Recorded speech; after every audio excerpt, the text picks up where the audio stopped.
Hello, नमस्ते, सत श्री अकाल, आदाब, प्रणाम एंड दूसरे बोलो हर हर महादेव। तो राधे राधे मेरी प्यारी प्यारी बहनों और उनके हैंडसम से क्यूट से प्यारे से भाइयों। तो ये है मेरा थोबड़ा, मतलब तो मैं देखो सो के उठी थी, तो मुझे थोड़ा सा 2-3 दिन से मैं पानी भरना चाह रही थी जानवरों के लिए। तो मेरा बजट नहीं बन पा रहा था, तो मेरे कुछ समझ में नहीं आ रहा था। तो हमारा जो समरसेबल था, हमने उसमें पाइप लगवाया और पानी भरने की कोशिश कर रही थी मैं। लेकिन फिर ये हुआ कि खड्डा जो है बहुत बड़ा है, तो ये भरेगा कैसे, कितना टाइम लगेगा। तो हमने सोचा 2-4 दिन में भर ही जाएगा, कोई बात नहीं। तो ये पाइप जो हम ले गए थे वो सड़क के ऊपर से ले गए थे, तो सड़क पे थोड़ा सा पाइप का सेफ्टी हो नहीं पाता है। और पाइप भी भैया दूसरों का मांग के लेके आए थे तो मांग के काम चला रहे थे, तो इसलिए मैं पाइप की सेफ्टी कर रही थी। इसके आसपास ईंट लगा रही थी, जिससे गाड़ी जो आएगी जाएगी उसे पाइप की थोड़ी सेफ्टी हो जाएगी, तो फटने से बच जाएगा। तो यही कर रही थी मैं, ईंट ले आ रही थी, उसके साइड में लगा रही थी। और मैंने देखा छोटू पानी में बैठा हुआ था। इतनी गर्मी है कि उसे भी समझ में नहीं आ रहा था कि कहाँ बैठें, कैसे बैठें, किधर जाएं। फ़िलहाल जब भी मैं अपने रूम में रहती हूँ, कूलर चला के रहती हूँ, तो ये मेरे रूम में रहता है। लेकिन इसके लिए तो कोई बहुत बड़ी बात नहीं है। लेकिन जो दूसरे जानवर हैं, जो प्यासे मर रहे हैं, जो इधर उधर घूम रहे हैं, उनको देख के मुझे बड़ा तरस आता है। समझ में नहीं आता उनके लिए क्या करूं। और ऊपर वाले ने मुझे इतना पैसा भी नहीं दिया है कि मैं उनके पीछे खर्चा कर दूं और मुझे कोई वो ना हो, फाइनेंशियली कोई दिक्कत ना हो। तो मैं यही छोटा सा अपना काम कर रही थी। लेकिन फ़िलहाल मेरा मुंह देख सकते हैं, मेरे मुंह पे 12 बज गए हैं, क्योंकि हमारा समरसेबल ख़राब हो गया। इतना मेहनत, इतनी कोशिश, पाइप बिछाना, ये करना वो करना सारा मेहनत ख़राब हो गया। फिर समझ में नहीं आ रहा था क्या करें, समरसेबल भी ख़राब हो गया। फिर मम्मी से डांट भी पड़ने लगी कि बहुत ज़्यादा तुम्हें दान धर्म करने में शौक़ है, तो फिर अपना इंतज़ाम खुद किया करो। अभी तक इस बाल्टी में पानी भरा रहता था, कोई भी जानवर आता था पी के जाता था। अब तो ये बाल्टी भी खाली रहने लगी। फिर सारे जानवर आ रहे थे, लौट जा रहे थे, आ रहे थे, लौट जा रहे थे। कुछ समझ में नहीं आ रहा था क्या करूं। और मेरे पास उतने पैसे भी नहीं थे, तो मैं बस बैठी थी, मुझे कुछ भी नहीं समझ में आ रहा था। सारे बैठ के सारे जानवरों को देख रही थी। फिर हमने सोचा जो थोड़े थाड़े मेरे पास 200-400 रुपये बचे हैं, मैंने टिबुल वाले से बात की, बैठे बैठे फ़ोन किया उसको।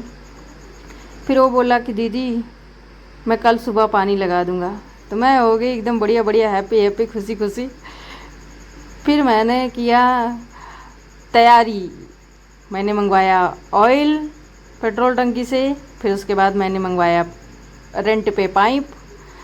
और फिर उसके बाद हमने की मेहनत, जिस मेहनत में आप देख सकते हैं मेरे साथ में, मेहनत में ये वीर आगे रहता है, मेरा भाई है राज, ये आगे रहता है मेरे साथ। तो हम तीनों ने पाइप को निकाला, बिछाया, टेबल तक ले गए। और इसमें जो भी कचरा था वो भी समझ में नहीं आ रहा था कैसे साफ़ करें, क्या करें। लेकिन कहते नहीं हैं कि जहाँ चाह है वहाँ राह है।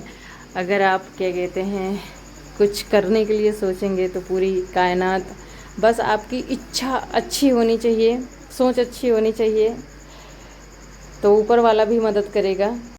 तो बस मैं भी अच्छी सी प्यारी सी सोच लेके लग गई, जिसमें मैं सफल रही। भाई का टेबल चल गया और मैं हैप्पी हैप्पी होके सारे काम कराने लगी। ये देखो पानी चलने लगा, खड्डा भरने लगा। मेरा भाई मेहनत कर रहा था मेरे साथ में। भगवान ऐसा भाई सभी को दे। फिर हम दोनों लग गए काम पे। मेरा भाई जहाँ से पानी बहने का वो था, वो बना रहा था कि इधर से पानी बह के बाहर न जाए। और मैं बैठी थी, इतनी सारी धूप थी, मेरा भाई अकेले परेशान हो रहा था। तो वही धूप मैं भी खा रही थी कि चलो कुछ ना सही अपने भाई के साथ पास रहूँगी तो सही रहेगा, कि धूप में मैं परेशान हो रहा हूँ तो वो भी परेशान हो रही है। तो ये दोनों लग गए पानी को। पाइप थोड़ी सी छोटी थी इसलिए पानी पूरा खड्डे में नहीं जा रहा था, इसलिए हमने बनाया जगह थोड़ी सी कि पाइप उधर तक जहाँ तक नहीं पहुँच रही थी वहाँ तक पानी किसी तरीके से पहुँचाया जाए। तो हम लोग ये थोड़ा सा ऐसे ही खड्डे टाइप का बनाए थे जिससे पानी जा रहा था। तो मेहनत किए, थोड़ा सा टाइम लगा, लेकिन ये है सुकून बड़ा मिलता है ये सब करके। मुझे मज़ा भी आ रहा था थोड़ा, मतलब खुशी मिल रही थी थोड़ी सी कि ये जो कर रही हूँ मैं, कल से यहाँ पे जानवर जितने भी आएंगे वो पानी पिएंगे। तो अच्छा लग रहा था, मुझे खुश भी थी मैं बहुत। लेकिन फिर बहुत सारे बच्चे आ गए मेरे पास, 2-4 बच्चे जिन्होंने मेरी बहुत मदद की। हाँ ठीक है, थोड़ा सा चिल्लवाया उन लोगों ने, बहुत गुस्सा आ रहा था उन पे, क्योंकि ये काम कम मस्ती ज़्यादा कर रहे थे, खेल कूद रहे थे, पानी में लोट पोट रहे थे। लेकिन हाँ, नमस्ते नमस्ते नमस्ते, खुश रहो खुश रहो खुश रहो, आओ मेरा बच्चा खुश रहे, आओ।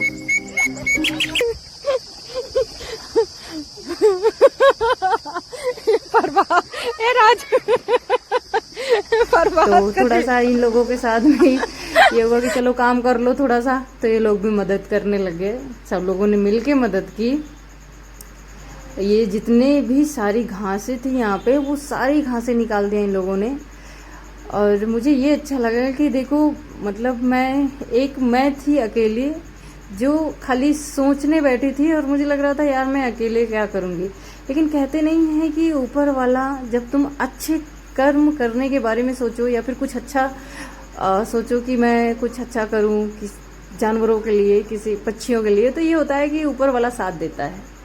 तो देखो ना, मैं कहाँ पे मैं अकेली थी, कहाँ पे इतने सारे बच्चे आ गए, सबने मेरा साथ दिया। और ये खड्डा पानी भरना और इसको अकेले साफ करना मेरे बस का नहीं था, लेकिन फिर भी हमने कर दिखाया, तो मज़ा बहुत आया। फिर मैंने बच्चों के लिए शैम्पू ख़रीदा, फिर इनको अच्छे से नहलवाने के लिए पानी भरवाया टंकी में। मैंने कहा चलो आज तुम लोगों के लिए मैं पानी भरवाती हूँ। फिर बच्चों ने बहुत मेहनत किया था, जिसकी वजह से, इन्हीं सब की वजह से मेरा पानी का खड्डा भर गया, जिसमें अब जानवर पानी पिएंगे। तो मेरा दिल किया कि मैं इनको पार्टी देती हूँ। तो मैंने इनके लिए, जब हमारा मिशन कंप्लीट हो गया, तो मैंने दिया पार्टी इन लोगों को। इन लोगों के लिए मैंने मंगवाया कोल्ड ड्रिंक और इनके लिए मैंने मंगवाया समोसे। मेरे से जितना हो पाया मैंने इन लोगों के लिए किया, मुझे अच्छा लगा करके। बस भगवान भोलेनाथ मुझे ऐसे ही खुश रखें और खुशियाँ बांटने की क्षमता रखें मेरे अंदर। तो हर हर महादेव।